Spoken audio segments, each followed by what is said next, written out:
30% of companies who have fired employees due to AI have now rehired them. 55% of executives who have fired employees due to AI regret it within 18 months. It seems like humans are winning the $725 billion AI bet. But what if I told you not everything is as it seems? Meta, Alphabet, Amazon, and Microsoft, known as the Big Four hyperscalers, are betting hundreds of millions that AI will replace humans in the workforce. In order for them to win this bet, they need to make profits of $430 billion every year forever. This spending may seem irrational, but actually they can't even stop, even if they wanted to. Because to get more revenue, they need to spend more on capacity to be able to serve more customers. Also, the timing is critical here. If they don't ride the AI wave now, they'll never be able to catch up. The whole bet rests on two claims. One is that AI can do the work. And two, most importantly, it can do the work cheaper. So let's take them one at a time. So can it actually do the work? This is what has led to thousands of companies firing employees. And then 12 months later, many of them have been rehired.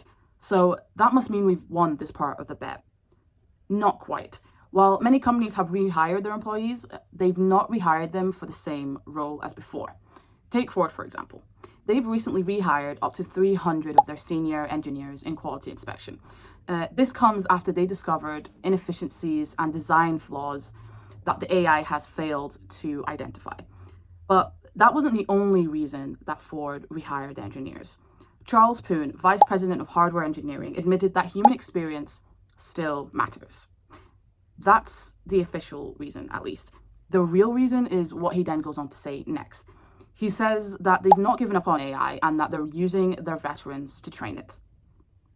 This is a common occurrence now, with many job postings now requiring AI skills as a prerequisite for even the non-tech related jobs.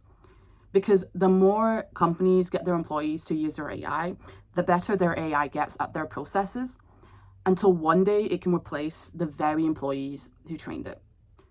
So what about the other part of the promise, which is that AI will replace human jobs at cheaper costs? Now, this often gets overlooked. This is what is so exciting about AI to businesses, that it can do just as well as a job, or even better than humans, at a much cheaper cost and faster. But ironically, this is the part of the promise which is proving difficult for the AI tech giants to prove.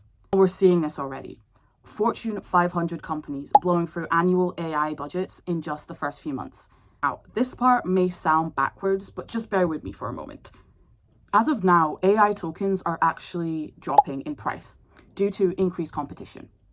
But costs are still high because this lower token per unit usage will incentivize companies to spend more.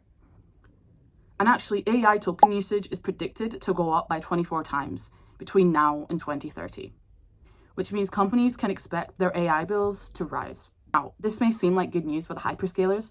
After all, AI token spend is revenue for them. But this comes at a time where companies are finding it difficult to measure a return on investment on their AI token spend. And so eventually they will come to a point where they've had enough and they're unable to justify how much they're spending on AI token usage. Now, remember the $430 billion profits forever that's required by the Big Four hyperscalers to make a decent return on investment? For that to happen, companies need to set aside 5% of US GDP, which is much larger than corporate budgets can handle. So either labor needs to be displaced or AI must deliver a good return on investment for companies to justify the spend. As of now, both are proving difficult for the AI tech giants to prove. But with AI spending on capital expenditure to exceed $1 trillion by the end of the year, they are still betting on us to fail. Thank you guys so much for watching this video. If you enjoyed it, please give a like and subscribe. Also, one more thing, I run ThriveBase, a cost optimization business which helps founders get the right models on the right tasks so that their AI spend turns into a measurable return on investment. If that's something that interests you, please book a discovery call using the link in the description or visit my website for more information. Thank you so much and have a good night.